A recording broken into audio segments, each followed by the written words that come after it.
بسم اللہ الرحمن الرحیم۔ السلام علیکم ورحمۃ اللہ۔ تفہیم الآثار پروجیکٹ کے تحت ایک اور نشست میں ڈاکٹر سعید مطیع الرحمان آپ کی خدمت میں حاضر ہوں۔ آج ہم اس بات پہ گفتگو کریں گے کہ قرآن صحابہ کے مقام مرتبے کو کیسے بیان کرتا ہے۔ اس سلسلے میں ڈاکٹر عمار خان ناصر صاحب ہمارے پاس موجود ہیں۔ ڈاکٹر صاحب السلام علیکم۔ وعلیکم السلام۔ کیسے ہیں آپ؟ خیر و عافیت سے ہیں؟ اللہ کا بڑا کرم ہے۔ آپ کی تشریف آوری کا بہت شکریہ۔ ہم گفتگو کا آغاز کرتے ہیں۔ قرآن کو ہم دیکھتے ہیں تو قرآن مجید صحابہ کی تربیت اور آزمائش کے لیے کن کن مراحل کو ضروری قرار دیتا ہے، اور اس کا اصرار کیوں ہے کہ انہیں ان تمام مراحل سے ضرور گزرنا پڑے گا؟ یہ صحابہ کے دینی مقام کو سمجھنے کے لیے یہ بنیادی اور اہم سوال ہے کہ دین میں اگر ایک جماعت کو اس کا ایک مقام قرآن بھی بیان کرتا ہے، حدیث بھی بیان کرتی ہے، امت بھی مانتی ہے، تو اس کی اخلاقی بنیادیں کیا ہیں؟ کیوں اس ایک جماعت کو یہ مقام دیا جاتا ہے؟ تو قرآن مجید نے بہت تفصیل کے ساتھ وہ سارے بنیادیں اور وہ سارے مراحل ذکر کیے ہیں جس سے صحابہ کی جماعت کو گزارا گیا، مختلف پہلوؤں سے ان کو جانچا گیا، ان کا امتحان لیا گیا، ان کو آزمایا گیا، اور اس کے بعد پھر ایک منصب بھی ان کو دیا گیا، ایک ذمہ داری بھی دی گئی، اور ایک مقام اور حیثیت بھی ان کو دی گئی۔ تو یہ قرآن کے موضوعات میں سے ایک بڑا موضوع ہے۔ بنیادی طور پر تو یہ اللہ تعالیٰ کا جو ایک سنت ہے ابتلاء کی، تو انسانوں کی پوری تاریخ میں تو وہ جاری ہے۔ اللہ تعالیٰ آزماتے ہیں، اور آزمانے میں جو لوگ کامیاب ہوں ان کو پھر صلہ، انعام اور مقام دیا جاتا ہے۔ تو وَإِذِ ابْتَلَىٰ إِبْرَاهِيمَ رَبُّهُ بِكَلِمَاتٍ فَأَتَمَّهُنَّ، تو ابراہیم علیہ السلام کو اگر امامت ملی تو وہ بھی ایک آزمائش سے، اس کے کئی پہلوؤں سے گزرنے کے بعد ملی۔ بالکل ٹھیک۔ تو صحابہ کے بارے میں، صحابہ کون ہیں؟ یعنی رسول اللہ صلی اللہ علیہ وسلم نے اللہ کے پیغمبر کی حیثیت سے اپنی دعوت پیش کی، اور کچھ لوگ آہستہ آہستہ اس دعوت کو سن کر ایمان لانا شروع ہو گئے۔ بالکل ٹھیک۔ تو یہ اہل ایمان کی جماعت ہے۔ صحیح۔ قرآن میں صحابہ کی تعبیر اس طرح نہیں آئی، الذین آمنوا کی آئی ہے، اور آگے چل کر وہ لوگ جن کی رسول اللہ صلی اللہ علیہ وسلم کے ساتھ قرب، معیت ایک خاص درجے کو پہنچ گیا ہے، تو ان کے لیے پھر قرآن الذین معہ کی تعبیر استعمال کرتا ہے۔ بالکل ٹھیک۔ قرآن کی اصطلاح معیت کی ہے۔ معیت کی۔ تو اس جماعت کو بھی امتحان سے گزارا گیا، اور اللہ تعالیٰ نے اپنی وہ سنت بیان کی ہے کہ ابتلاء کے بغیر اور آزمائش سے گزرے بغیر اللہ تعالیٰ اس اسباب کی دنیا میں انعام کا یا اکرام کا یا جزا اور سزا کا فیصلہ نہیں کرتا۔ بالکل ٹھیک۔ تو یہ بات وہ بار بار کہتا ہے۔ اور یہ آپ دیکھیں مکی صورتوں میں، اگر آپ سورۃ العنکبوت کو پڑھیں تو اس کے پہلے رکوع میں یہ مکے میں ہی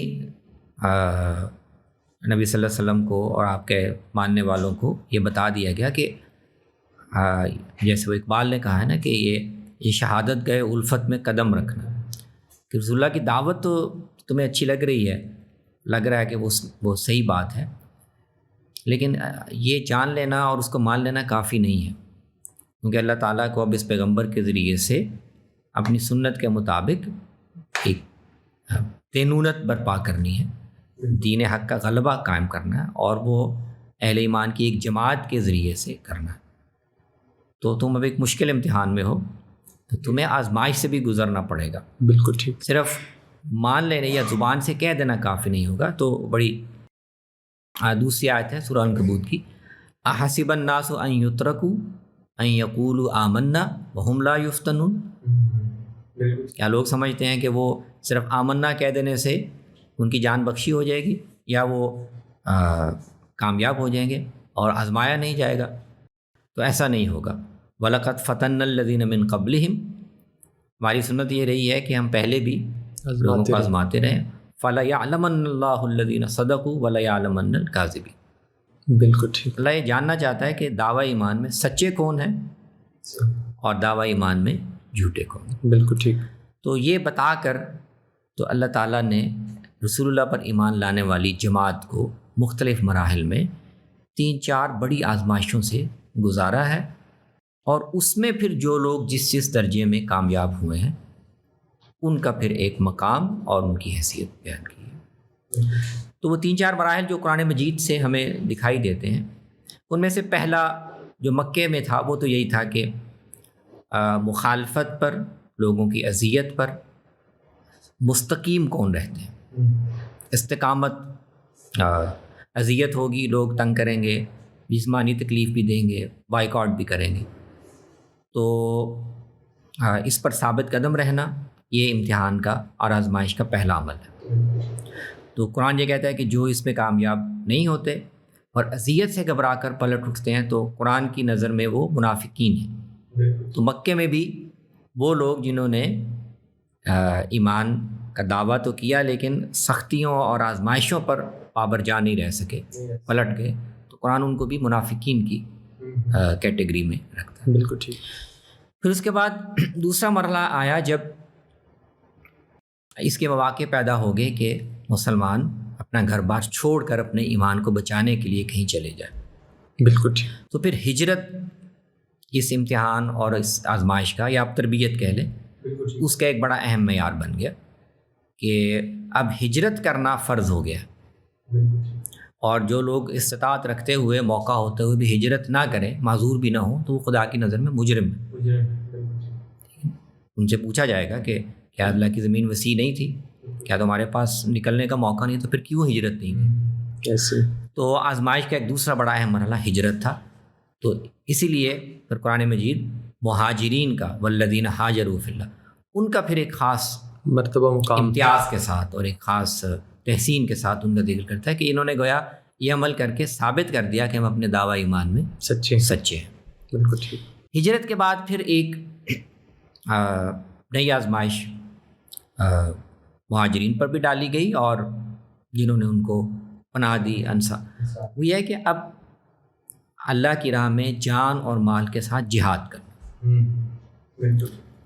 اب آزمائش کا معیار سخت ہو گیا. ہجرت کر لی ہے لیکن اب خدا کو اپنے دین کے انصار چاہیے جو اپنی جانیں بھی پیش کریں اور اپنے مال بھی پیش کریں.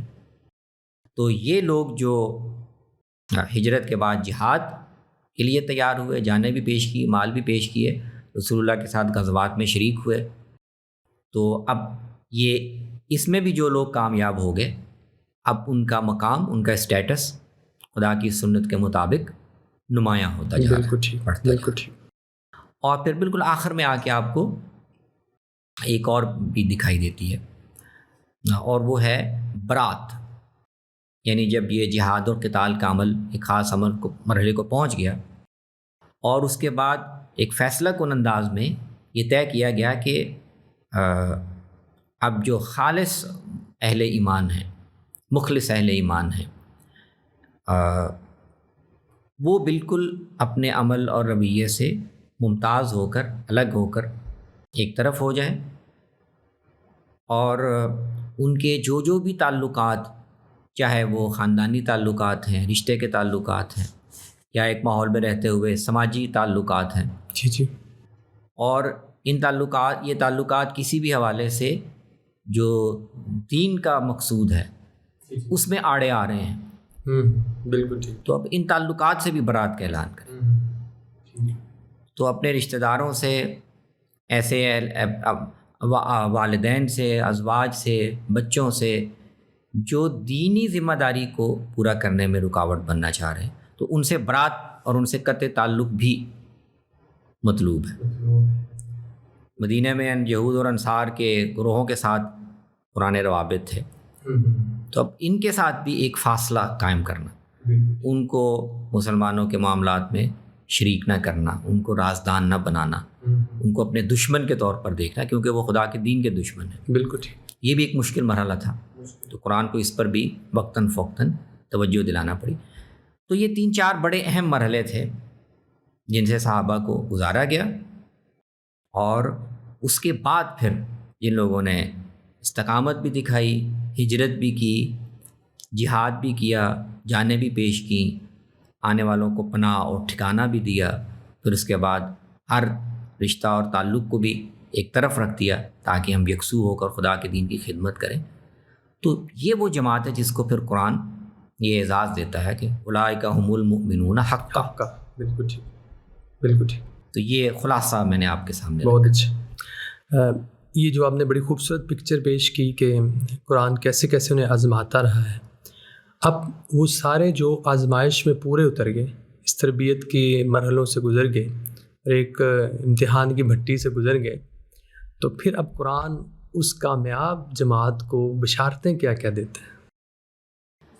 جی، یہ قرآن کا خاص موضوع ہے کہ وہ اس کامیاب جماعت کو پھر اور اس کے مختلف گروہوں کو مختلف مراحل میں فوکس کر کے، خاص طور پر ان کا ذکر کر کے، تو پھر ان کو اللہ تعالیٰ کی طرف سے رضا کے اور مغفرت کے اور کامیابی کی بشارتیں دیتا ہے۔ یعنی خدا نے ان سب کو آزما کے دیکھ لیا، اور جو معیار اللہ نے مقرر کیے تھے یہ ان پہ پورے اترے، تو اب خدا کی طرف سے ان کو رضوان بھی حاصل ہے، اللہ ان سے راضی ہے۔ خدا کی طرف سے ان کو مغفرت کا بھی وعدہ ہے کہ انسان ہے، اور اللہ تعالیٰ ساتھ ساتھ ان کی اس جماعت میں انفرادی طور پر، جماعتی طور پر جو انسانی لغزشیں ہیں، کمزوریاں ہیں، ان کی بھی ساتھ ساتھ اصلاح اور تربیت کر رہا ہے۔ تو ان سب پر اللہ کی طرف سے ان کو مغفرت بھی حاصل ہے، اور یہ کامیاب جماعت ہے۔ پھر یہ قرآن یہ بیان کرتا ہے۔ اس کے کئی مقامات ہیں، لیکن مجموعی طور پر وہ اس پوری جماعت کو، یعنی رسول اللہ صلی اللہ علیہ وسلم پر جو لوگ بھی ایمان لائے، ایمان کا دعویٰ رکھتے ہیں، ان میں کس کس طرح کے مختلف لوگ شامل ہیں، اور اللہ کی نظر میں ان کا کیا مقام ہے۔ اس کو اگر آپ جامعیت کے ساتھ دیکھنا چاہیں تو یہ سورۃ التوبہ میں غزوہ تبوک کے پس منظر میں اللہ تعالیٰ نے ان 4-5 گروہوں کا جو اہل ایمان کی، یعنی ایمان کا دعویٰ رکھنے والی اس پوری جماعت میں شامل ہیں، وہ 4-5 گروہ الگ الگ قرآن مجید نے بیان کر دی ہیں۔ اس پوری جماعت میں یہ مختلف طرح کے لوگ شامل ہیں، اور ان پر اپنا حکم بھی لگا دیا ہے۔ تو وہ بہت اہم مقام ہے، جس سے ہمیں پتہ چلتا ہے کہ اہل ایمان کی اس پوری جماعت کو ان کے دینی کردار کے لحاظ سے اور ان کی استقامت کے لحاظ سے اللہ تعالیٰ نے کیسے مختلف گروہوں میں تقسیم کیا۔ تو یہ سورہ توبہ کے آخر میں آپ جائیں تو قرآن مجید نے بات شروع کی ہے کہ غزوہ تبوک پہ جانے میں زیادہ تر وہ لوگ جنہوں نے پس و پیش کا اظہار کیا، پس و پیش کیا اور تردد ظاہر کیا، ہیلے بہانے، تو ان میں سے بہت سے گروہ اعراب کے ہیں۔ جی ٹھیک ہے۔ یعنی یہ وہ لوگ ہیں جو مدینے کے ارد گرد آباد ہیں، بظاہر انہوں نے اسلام قبول کر لیا ہے، لیکن ان کا دینی فہم، دینی تربیت، دینی جذبہ وہ بالکل بہت ہی کمزور ہے۔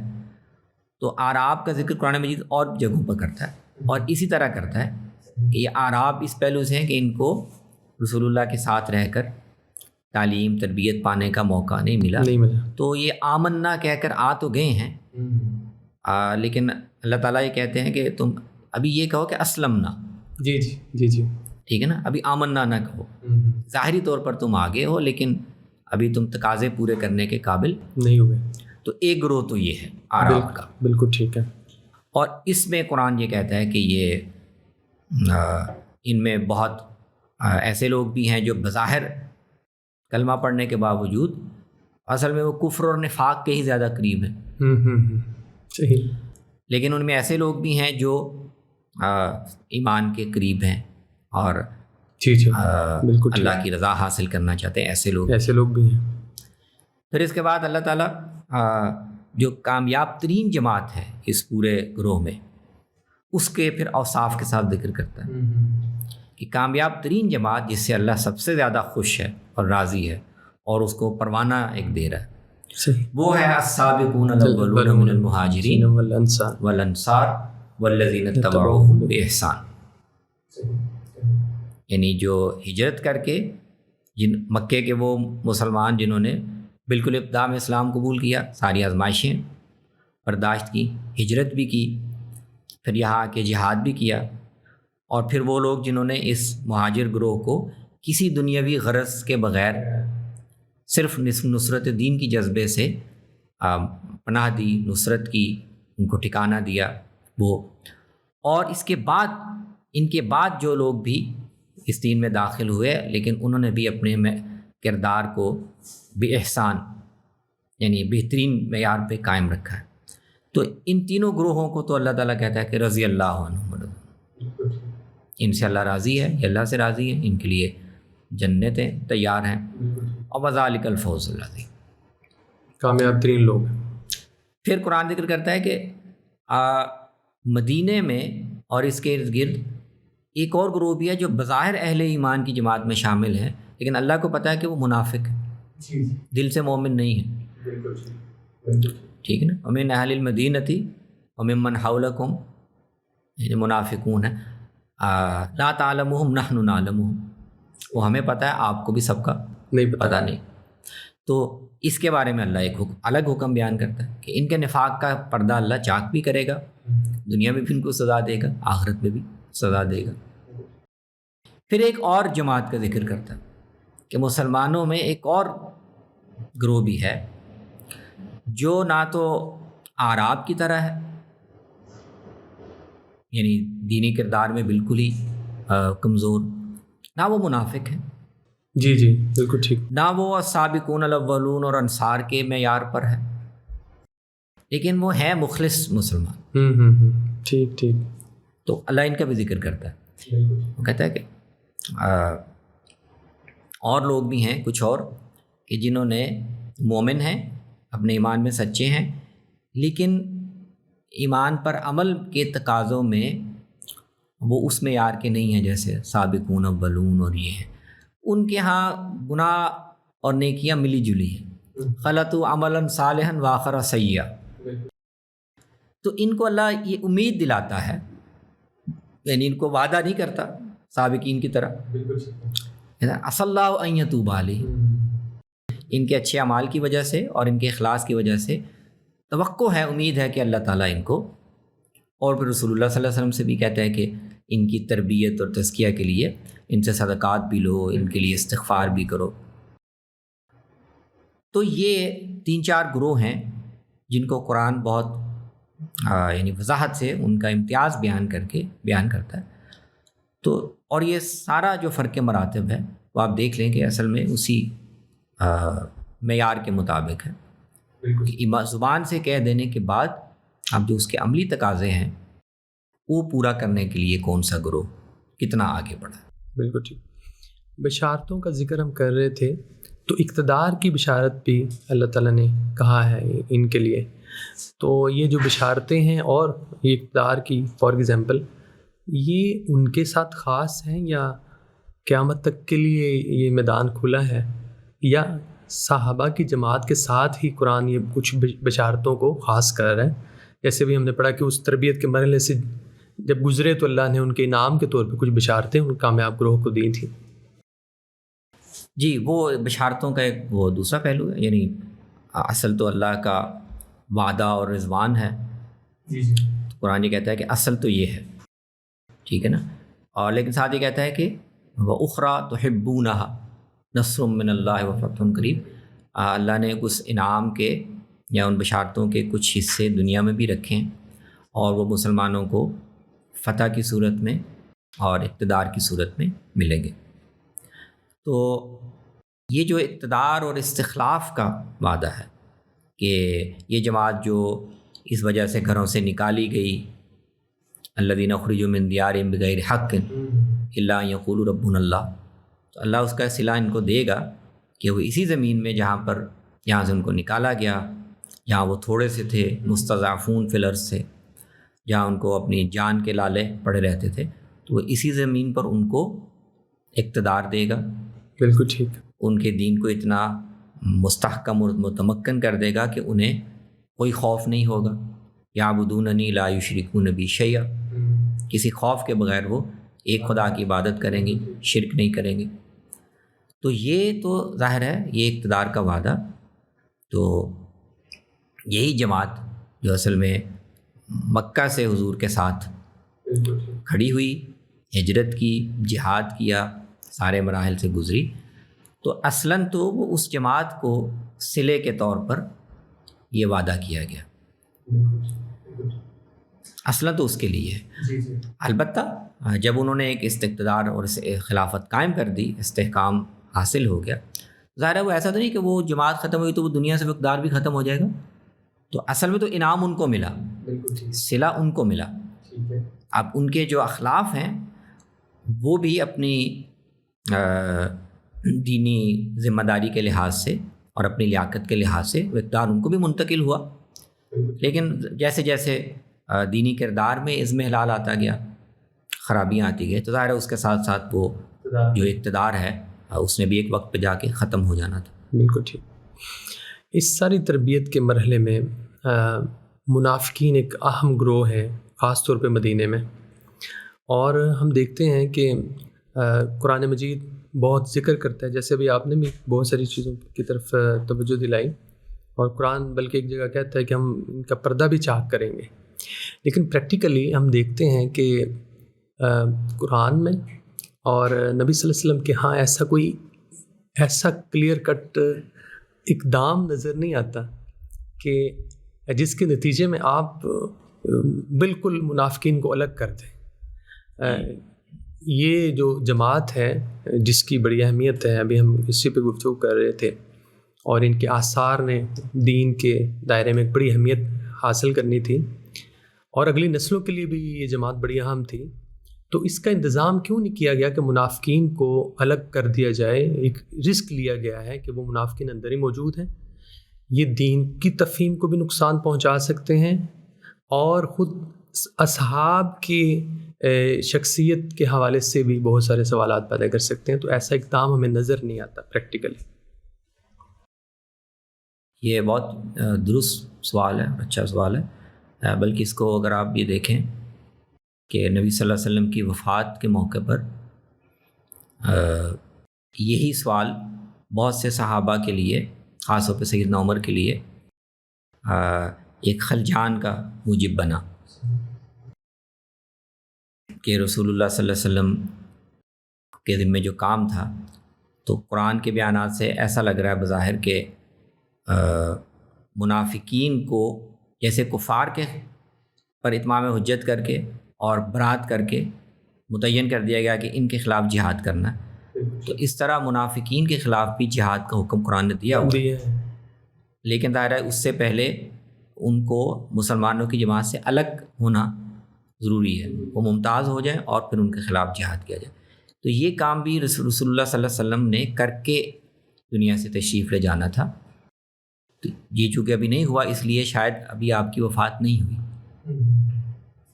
تو یہ عام طور پر ہمارے یہاں اس کو اس طرح پیش کیا تھا نا کہ صدمے سے بعض صحابہ کی اور سیدنا عمر کو یہ حقیقت ماننے میں تردد ہوا. انہیں غم سے انہوں نے سمجھا کہ نہیں ایسا نہیں ہو سکتا، ایسا نہیں ہے. وہ انہوں نے خود بیان کیا. عبداللہ بن عباس نے ان سے پوچھا، تبری میں بھی روایت ہے، اس کا ایک حصہ صحیح بخاری میں بھی ہے. انہوں نے واضح کیا عمر نے، اصل میں یہ بیک گراؤنڈ تھی. ہم یہ سمجھ رہے تھے کہ رسول اللہ صلی اللہ علیہ وسلم آخر تک، جب تک یہ کام بالکل اپنی جزیات میں بھی مکمل نہیں ہو جاتا، تو آپ ہمارے ساتھ رہیں گے. اور ابھی تو کئی منافقوں کے ہاتھ اور پاؤں کٹنے والے باقی ہیں، ان کا تو بھی انجام ہونا. تو ابھی آپ کیسے دنیا سے تشریف لے جا سکتے ہیں؟ بالکل ٹھیک، بالکل ٹھیک. تو یہ ایک سوال بالکل موجود ہے کہ قرآن جب یہ کہہ رہا ہے کہ ان کے خلاف بھی جہاد کرنا ہے، تو وہ پایہ تکمیل تک کیوں نہیں پہنچا، اور اس سے پہلے ہی رسول اللہ صلی اللہ علیہ وسلم دنیا سے تشریف لے گئے، اور پھر بعد میں صحابہ کے لیے بھی موقع جی نہیں ہوا. نہیں ہوا ایسا. تو یہ اب اس کی حکمت یا حقیقت تو اصل میں اللہ تعالیٰ ہی جانتے ہیں. چاہ تو وہ ایسا ہی لگ رہا ہے کہ اللہ تعالیٰ بھی یہ چاہ رہے ہیں کہ ان کے ساتھ بھی ایسا ہی ہو، لیکن وہ عمل ویسا ہوا نہیں. سورہ توبہ میں اگر آپ تھوڑا سا غور کریں تو ایسا لگتا ہے کہ تبوک کے موقع پہ جو پورا یہ اہتمام کیا گیا، اس کا بنیادی مقصد یہی لگ رہا تھا کہ اس موقع پر اہل ایمان اور منافقین بالکل نکھر کر الگ الگ ہو جائے. جو غزوے پہ گیا ہے وہ مومن ہے، جو نہیں گیا وہ منافق. بالکل ٹھیک. لیکن ہوا اس میں یوں کہ اللہ تعالیٰ نے تو کہہ دیا کہ جو گرمی ہے، جو بھی معاملہ ہے، نکلو، نکلنے سے ہی امتیاز ہوگا. لیکن نبی صلی اللہ علیہ وسلم نے اپنی رحمت اور رافت سے بہت سے منافقین کو بھی وہ آ کر عذر پیش کرتے تھے، اپنا کوئی نہ کوئی بہانہ پیش کرتے تھے، اور رسول اللہ صلی اللہ علیہ وسلم ان کو اجازت دیتے، ٹھیک ہے تم نہیں جا سکتے تو نہ جاؤ. تو وہ یوں کہ کافی بڑی جماعت، جن میں سے چند مخلص مومن تھے، وہ 2-3 لوگ تھے جن کا پھر اللہ نے آگے الگ ذکر کیا کہ یہ ہے تو مومن، اپنی کوتاہی کی وجہ سے یہ نہیں گئے، ان کا معاملہ الگ ہے. لیکن باقی جتنے لوگوں نے بھی عذرخوائی کی ہے وہ اصل میں تو منافق تھے. آپ ان کو اس موقع پہ اجازت نہ دیتے تو ان کا نفاق بالکل کھل کر سامنے آ جاتا. یہ تو آپ نے کیا کیا، فاللہ عنک لما اذنت لهم. صحیح. یہ آپ نے کیا کیا کہ ان کو اجازت دے دی. اب ان کے پاس ایک بہانہ ہے کہ ہم تو حضور سے پوچھ کے نہیں گئے تھے. بالکل ٹھیک ہے. تو ایسا لگتا ہے کہ اس آخری مرحلے پہ رسول اللہ صلی اللہ علیہ وسلم کی نرم دلی اور رافت کی وجہ سے اس گروہ کو ایک بہانہ، ایک عذر مل گیا، اور یہ مرحلہ پھر نہیں ہو سکا. پھر شاید اللہ تعالیٰ نے بھی اس کے بعد زیادہ اس پہ اصرار نہیں کیا کہ یہ گروہ جو ہے وہ گروہی حیثیت میں شاید اتنا مضبوط یا مستحکم نہیں رہا کہ یہ مسلمانوں کو نقصان پہنچا سکے. تو بعد میں پھر وہ رفتہ رفتہ خود ہی ختم ہو گئے. کئی لوگ تو ختم ہو گئے، کچھ افراد رہ گئے تھے، ان میں سے کئی کے نام بھی نبی صلی اللہ علیہ وسلم نے بعض صحابہ کو بتائے. تو وہ اس طرح آہستہ آہستہ ختم ہو گئے، اور ایک جماعت کے طور پر ان کا کوئی کردار بڑا باقی نہیں رہا. بالکل ٹھیک ہو گیا، بہت اچھا. لیکن جب نبی صلی اللہ علیہ وسلم نے قرآن نے جب یہ تبوک کے موقع پر آپ نے جو واضح فرمایا ہے 3 لوگوں کو الگ سے مینشن کر دیا، تو کیا یہ اس کی طرف اشارہ نہیں تھا کہ جو گئے ہیں وہ مومن ہیں؟ یہ 3 لوگ جو ہیں یہ تو نہیں، آٹومیٹکلی مینشن امتیاز تو ہو گیا کہ یہ معذرون اور یہ اعراب یہ بنیادی طور پر نفاق کی جگہ پہ کھڑے. لیکن مسئلہ یہ کہ ان کو نہ جانے پر اللہ کے نبی نے جب اجازت دے دی، عذر قبول کر لیا، پھر ایک عذر ان کے پاس آ گیا، ایکسکیوز ہو گیا. ٹھیک ہو، اس کا پھر اللہ تعالیٰ نے بھی لحاظ رکھا. بالکل صحیح. بہت شکریہ، آپ نے تفہیم الآثار کے حوالے سے کچھ اور نئے پہلوؤں پہ بڑی اچھی گفتگو کی. صحابہ قرآن کی روشنی میں قرآن انہیں کیسے دیکھتا ہے، کن مراحل سے گزارتا ہے. آپ کا بہت شکریہ، آپ کا بہت شکریہ. پہلوؤں سے آپ نے روشنی ڈالی ہے. انشاءاللہ ہم اسی سلسلے کی ایک اور نشست میں دوبارہ آپ کو تکلیف دیں گے. تب تک کے لیے انشاءاللہ آپ کا بہت شکریہ. السلام علیکم.